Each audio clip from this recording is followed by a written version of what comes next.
Auzubillahi minash shaitanir rajim. Bismillahir Rahmanir Rahim. My Honorable Sheikh Nur Muhammad, Sheikh Yusuf Dirani, learned scholars, my elders, my brothers and sisters in Islam, Assalamu alaikum. My deep gratitude as always to Sheikh Nur Muhammad for presenting such an informative lecture, the topic of which was indeed close to my mother. The Masai for Lady Fatima alayhi salam was indeed appropriate as we enter the somber period of mourning during the Aim of Fatimiyya this coming week. And what better personality to remember on an occasion like today than to remember Bibi Fatima alayhi salam. Salawat.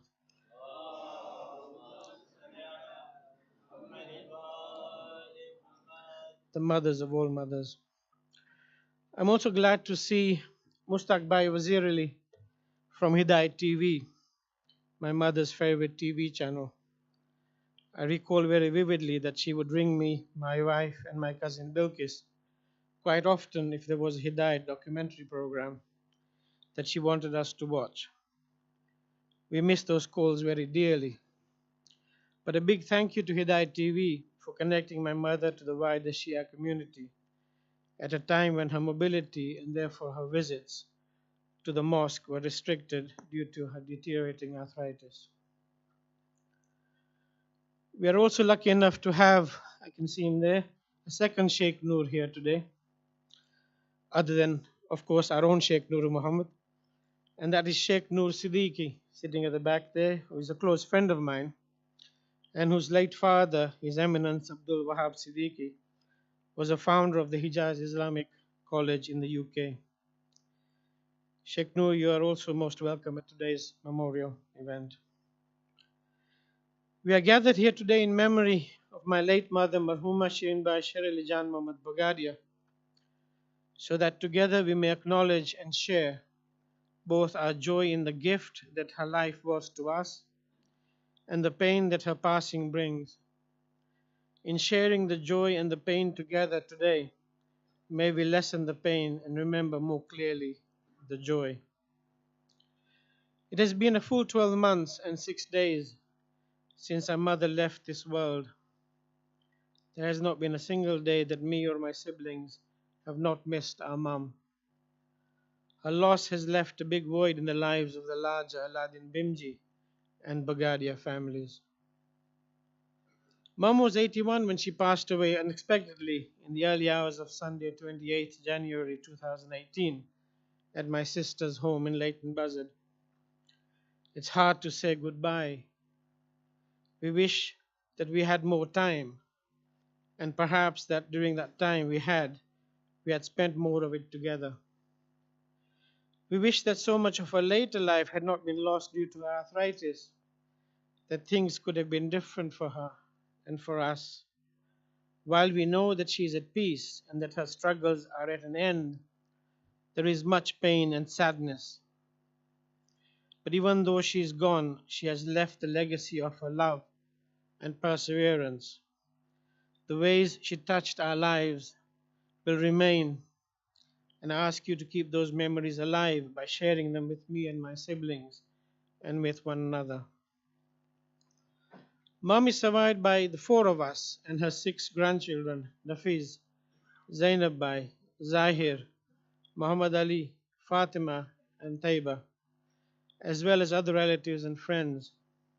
This family and her role as a mother, aunt, and grandmother was the most important thing to our mom. This is where she drew her strength and left her legacy. Being with her family was what mom enjoyed most of all.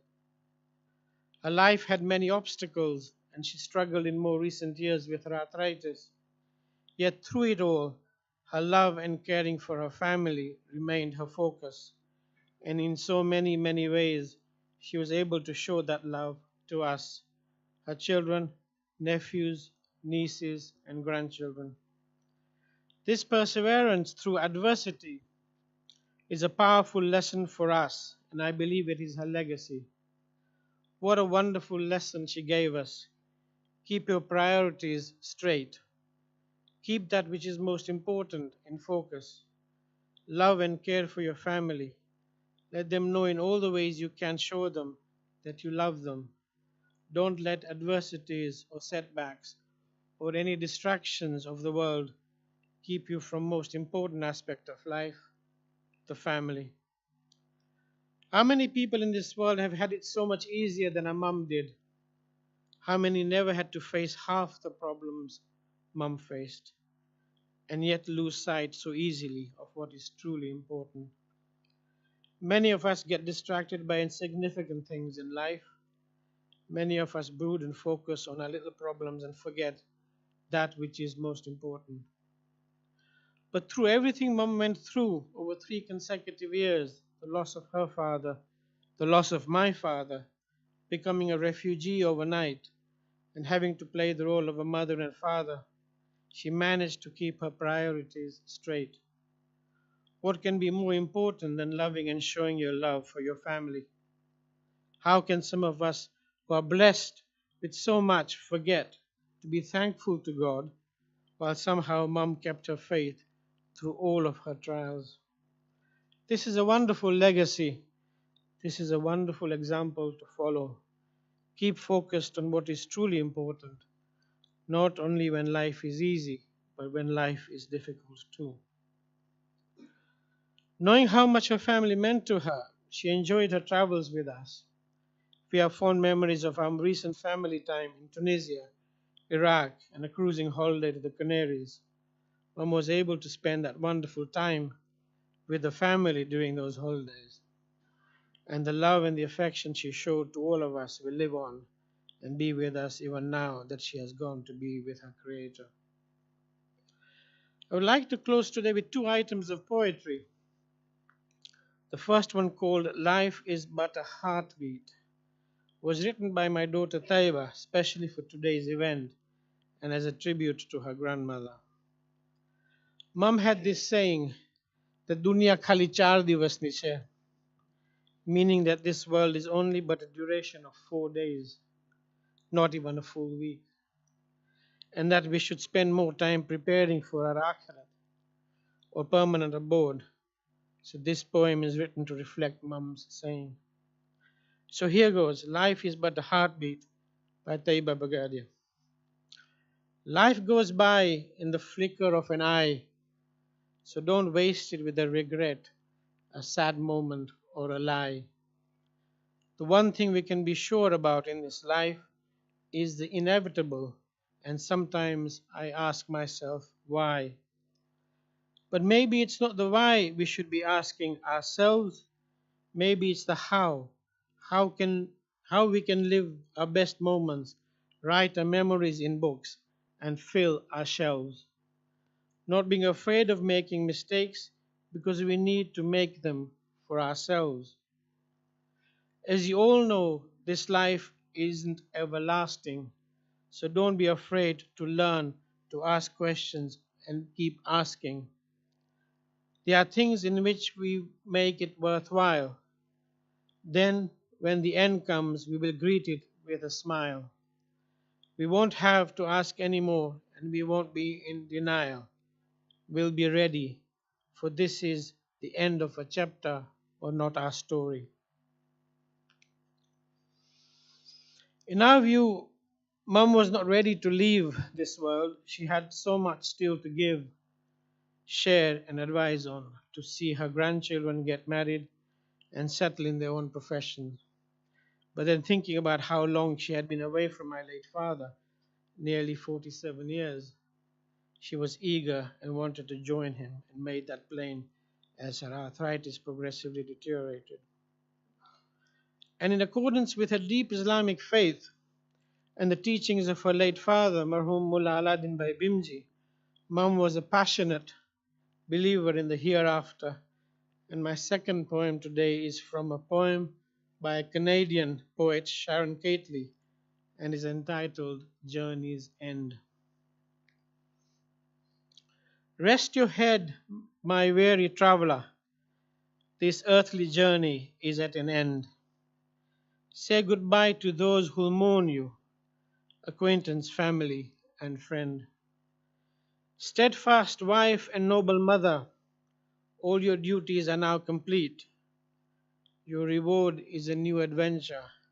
Take this gift and be at peace. Leave behind the tears of your loved ones. Lay your heavy burden down. Cast aside your worn out body. Pain and suffering now gone. Just ahead, our dad is waiting, who has already passed through heaven's door, anticipating your arrival. A celebration is in store. Prepare to stop beyond the curtain, separating life from death. Answers to all of life's mysteries, this and more you shall possess. Thoughts of you will bring us comfort. You're in our hearts, you are not gone. And in our time will come to join you, our last farewell and journey on. I would like to end by thanking the Leicester Jamaat for assisting the family in today's event. My special thanks to the Ladies Committee and the volunteers and the audiovisual team for assisting with today's Majlis. My thanks to all of you from Leicester, Birmingham, London, Peterborough, and Jamaats as far as Leeds for attending this Barmasi Majlis today. Your presence is very much appreciated. Your continued support shown to the family and all your continuing messages of condolences have been a great source of comfort to all of us. My thanks also to Shaina Rajani for reciting Hadith Kisa, for Dr. Haidar Bhogadia for acting as the master of ceremonies, and Sheikh Yusuf Dirani for taking responsibility for the ziyarat at the end of my speech. My sincere thanks also to Mansoor Bhai for preparing the niyaz for today's event.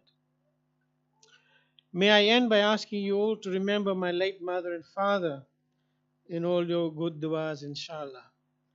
Please join me in reciting a Surah Fatiha for Marhuma Shirinbai Sher Ali Jan Muhammad Bhogadia, my late father Marhum Sher Ali Jan Muhammad Bhogadia, and the Marhumeens of the Bhogadia and the Aladdin Bimji families. Al-Fatiha.